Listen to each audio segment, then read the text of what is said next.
I want to address the question of should I use psychotherapy or personal development? So maybe you are trying to decide which kind of resource you need. So in this video, I'm going to explore this issue a little bit and offer you some different ways of thinking about it so that you can make the best decision for you. I'm going to compare the establishment mental health system, which is psychology and psychiatry, with the personal development field, which is very nebulous, but would include life coaching, spiritual coaching, maybe meditation practices, various meditation teachers, and all different kinds of things that might fall under that. I used to subscribe to a particular narrative surrounding this question, which I think is pretty prevalent in American society, for example, or at least in a lot of circles of American society, which, first of all, is that the personal development field is inherently scammy and pretty much not to be taken seriously. And it's sort of associated with things like motivational speaking and people like Tony Robbins, for example. And I believed this pretty much because it was what I was told to think. And I think that there's some truth to this. I certainly think that there's some value to be gained from this area, but I also think that there are some things that one could reasonably call scams and perhaps some questionable ideas there as well. And so I think that the warning, buyer beware, is valid when it comes to the personal development field. But most importantly, what I was taught was that the areas of personal growth and healing and self-awareness should solely be the domain of licensed professionals like psychotherapists and psychiatrists, because they know what they're doing. They know the science, they have extensive training, etc. But as time went on, it's not so much that my view of the personal development field changed, so much as this narrative surrounding the mental health field made less and less sense to me. And in this video, I really want to explore some of the reasons why I became more skeptical of the mental health field so that you can make a better decision about which direction you want to go in with regards to your own healing journey or personal development journey or whatever your needs might be. The first issue is this topic of the science. So we are taught that we should basically listen to the authority of the mental health field, in part because they know the science. They know the science of healing from psychological and emotional problems. They know the science of our psychology, etc.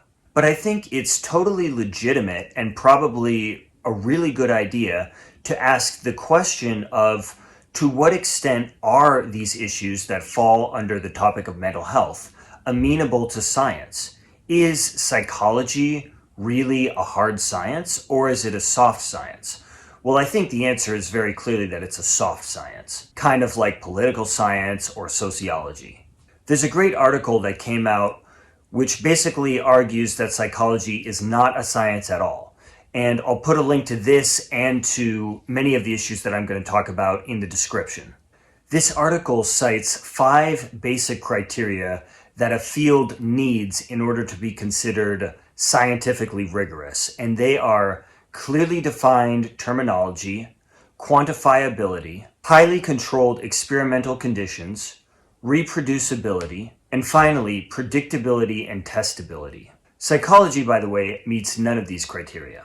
And so given this, it got me to really question whether the field had the knowledge in order to justify its authority, and if they were selling what they do and what they know accurately. Just because a field has been trying to engage in scientific inquiry doesn't mean that they actually know that much as a result. And if psychology is so limited as a science, is it maybe better conceptualized as a creative profession? Because in our society today, we understand it mostly as part of the health sciences. That is basically where the model of the mental health system fits. But if their scientific knowledge is limited, then maybe approaching it more as a creative field makes a lot more sense. But of course, that would be a radical departure from the status quo. For example, if it were conceptualized as a creative field, would it make sense to have the legalized and professionalized authority that we have today in the mental health industry? I suspect the answer would probably be no. By contrast, the personal development field is much more like a creative field, where, among other things, people have much more limited expectations for what the field can do. This brings me to another issue with the mental health field, which is that there is a huge power imbalance in the relationship between the clinician or the psychiatrist or the psychologist and the client. And I think that this is a huge and very much overlooked problem. So in this situation, on the one side, you have the psychiatrist or the psychologist who has a license, degrees, an office, who has the backing of society and of the mental health system. And on the other side of that relationship, you have the lone individual who is quite vulnerable, who's coming in perhaps a very emotionally vulnerable state, who's maybe having difficulty in their lives. Maybe they are very alienated from their environment, which is part of what is bringing them into the mental health system, trying to find help to work through their problems in life. And even if the therapist is a very loving, enlightened person whose intentions are totally pure, this inherent setup still strikes me as quite an unsafe situation. And yet the bill of goods we're sold is that this relationship is a very safe place to process our vulnerability, to deal with the difficult, painful aspects of our lives, to heal, etc. And I'm just not sure that I buy this. Also, this setup strikes me as disturbingly similar to the situation that wounded a lot of us as children, where we were vulnerable children, we were powerless, and we were dependent on people with power over us to survive. People who, in contrast to us, had the backing of society and had most of the power, etc. Now, even if somebody hasn't broken the law in any way, the immense power of the therapist here could be a scary thing. Jeffrey Masson, a former psychoanalyst and director of the Freud Archives, writes this. He says, "To step into the office of a psychotherapist is to enter a world where great harm is possible. In California, any therapist can send a person to a psychiatric institution involuntarily or can persuade, often by coercion, that person to enter one, quote, voluntarily, unquote. Even those who appear not to be at risk of being sent to such a place have entered a world where they are automatically at some risk." And so the mental health industry has this weird dual role of sort of social control and kind of interpersonal police force on the one hand, with healer on the other hand. And this combination strikes me as quite problematic.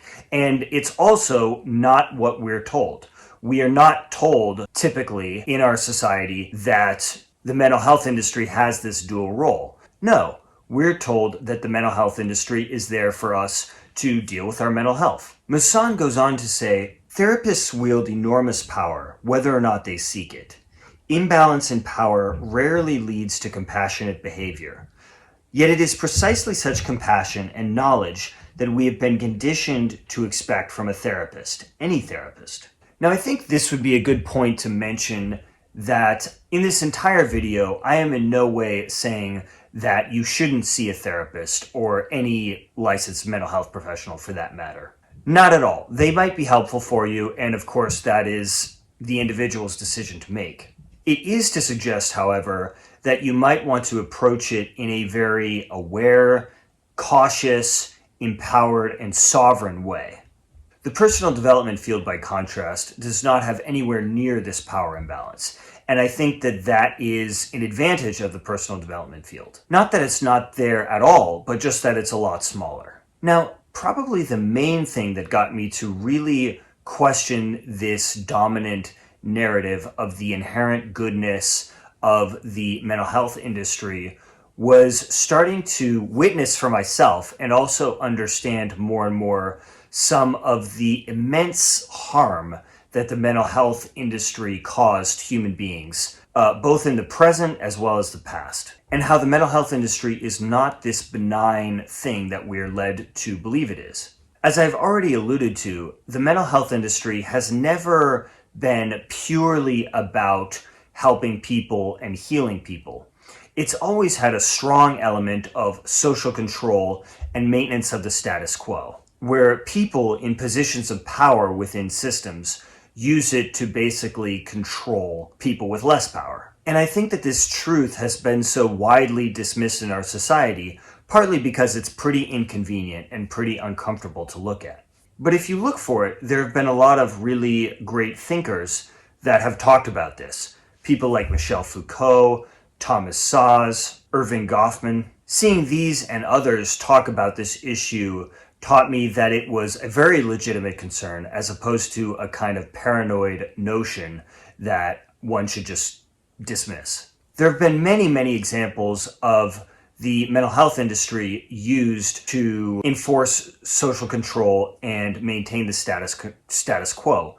And one really prevalent example that is going on today, which I've talked about in previous videos and will talk about more in the future, is the use of the mental health industry, both psychologists, behavior technicians, as well as, and especially psychiatrists, is the use of this field to control the behavior of children, often who are in painful situations in their families of origin or painful situations in the school system, where rather than really looking at the sources of the real issues in these kids' lives, instead they blame the kid for their behavior and try to control their behavior and control their emotions. And so in that case, the mental health industry is used basically to cover up, oftentimes, psychological abuse that the kid is experiencing in their family of origin.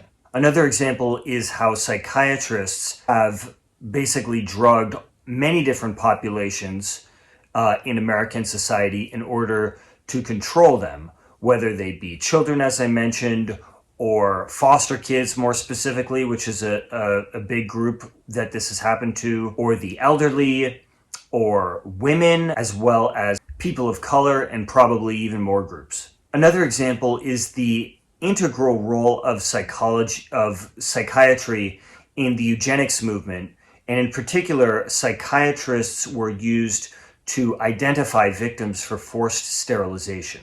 And then a final example is the role of psychiatry in the extermination of mental patients in Nazi Germany. So a lot of the past and present of the mental health industry struck me as really disturbing and problematic. And in particular, it seems to play this central role in maintenance of the status quo and basically trying to silence and control people who are victims of harmful situations. And so rather than really inquiring into the sources of people's pain and really questioning the status quo, they seemed to be more focused on maintaining the status quo and identifying the sources of people's suffering within them. And basically, and much of the time telling people that they have some kind of inherent biological, maybe genetic defect that is leading to this, as opposed to they're in a painful situation and that's what's going on.